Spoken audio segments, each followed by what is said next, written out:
Praise the Lord. Good morning.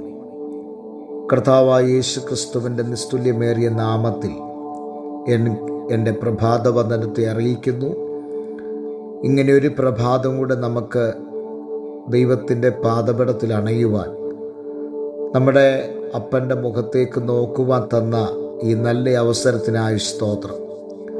ഈ പ്രഭാതം എന്തുകൊണ്ടും നമ്മുടെ ജീവിതത്തിൽ ധന്യകരമായി തീരട്ടെ എന്ന് പ്രാർത്ഥിച്ചുകൊണ്ട് പ്രഭാത ചിന്തയിലേക്ക് പ്രവേശിക്കുകയാണ്. ഇന്നത്തെ നമ്മുടെ പ്രഭാത ചിന്ത, ഞാൻ തിരഞ്ഞെടുത്തിരിക്കുന്ന വേദഭാഗം ലൂക്കോസിൻ്റെ സുവിശേഷം 11-ാം അധ്യായം അതിൻ്റെ 2 മുതലുള്ള വാക്യങ്ങളാണ്. ആ വാക്യങ്ങളിൽ നമ്മുടെ വാഴ്ത്തപ്പെട്ട കർത്താവാകുന്ന യേശു ക്രിസ്തുവിൻ്റെ അടുക്കൽ ശിഷ്യന്മാർ വന്നിട്ട് പറയുന്ന ഒരു ഭാഗം ഇങ്ങനെയാണ്: ഞങ്ങളെയും കൂടെ പ്രാർത്ഥിക്കുവാൻ പഠിപ്പിക്കണം. അങ്ങനെ കർത്താവ് അവരെ പ്രാർത്ഥിക്കുവാൻ പഠിപ്പിക്കുകയാണ്. പഠിപ്പിച്ചതിന് ശേഷം കർത്താവ് അവരോട് പറയുന്ന ഒരു ഉപമ അതിൻ്റെ അകത്ത് രേഖപ്പെടുത്തിയിട്ടുണ്ട്. ആ ഉപമ എന്ന് പറയുന്നത്, ഒരു സ്നേഹിതൻ അർദ്ധരാത്രിയിൽ ഒരു സ്നേഹിതൻ്റെ വീട്ടിൽ വരികയാണ്.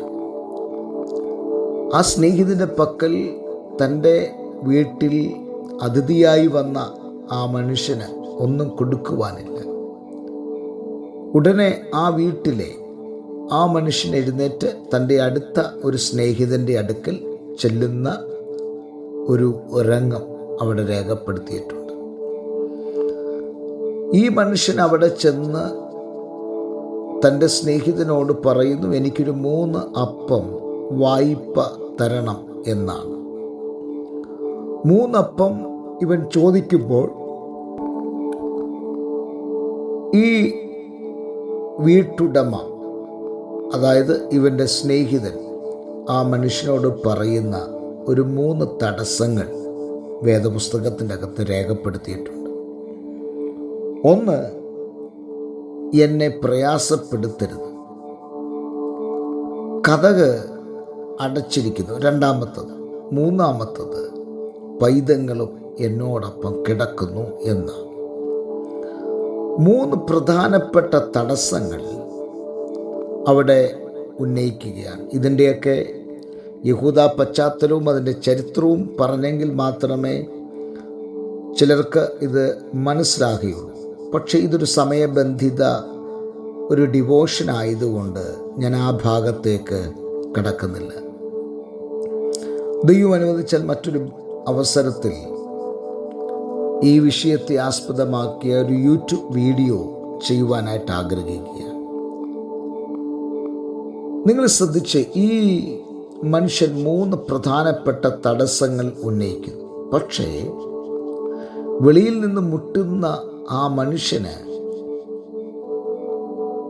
തിരികെ പോകാൻ അവൻ ആഗ്രഹിക്കുന്നില്ല. കാരണം തൻ്റെ വീട്ടിൽ വന്ന സ്നേഹിതനെ സൽക്കരിക്കുക എന്നുള്ളത്, ഒരു ആതിഥേയത്വ മര്യാദ കാണിക്കുക എന്നുള്ളത് ആ മനുഷ്യൻ്റെ കടപ്പാടാകൊണ്ട് ആ മനുഷ്യൻ ഒരിക്കലും തിരിഞ്ഞു പോകുവാൻ ആഗ്രഹിക്കുന്നില്ല.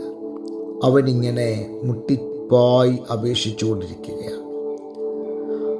അതേ അധ്യായത്തിൽ നാം വായിക്കുന്നു, യാചിപ്പീൻ എന്നാൽ നിങ്ങൾക്ക് കിട്ടും, അന്വേഷിപ്പിൻ കണ്ടെത്തും, മുട്ടുവിൻ തുറക്കപ്പെടും. അതിനകത്ത് ഇംഗ്ലീഷ് പദമാണ് എന്നെ ഏറ്റവും അധികം രസിപ്പിച്ചതും ചിന്തിപ്പിച്ചതും.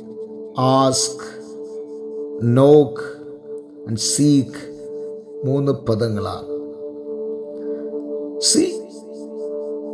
ഈ പ്രഭാതത്തിൽ പറയട്ടെ, 3 പ്രധാനപ്പെട്ട തടസ്സങ്ങൾ അവൻ്റെ മുൻപിൽ നിൽക്കുമ്പോഴും അവൻ യാചിച്ചുകൊണ്ടേ നിൽക്കുകയാണ്, അവൻ മുട്ടിക്കൊണ്ടേയിരിക്കുകയാണ്, അവൻ അന്വേഷിച്ചുകൊണ്ടേയിരിക്കുകയാണ്. ഈ 3 തടസ്സങ്ങൾ അവൻ്റെ മുൻപിൽ വളരെ പ്രധാനപ്പെട്ട തടസ്സങ്ങളാണ്. ലഭിക്കപ്പെടുവാൻ യാതൊരുവിധമായ സാധ്യതകളും ഇല്ലാത്ത ഒരു മേഖലയാണ്.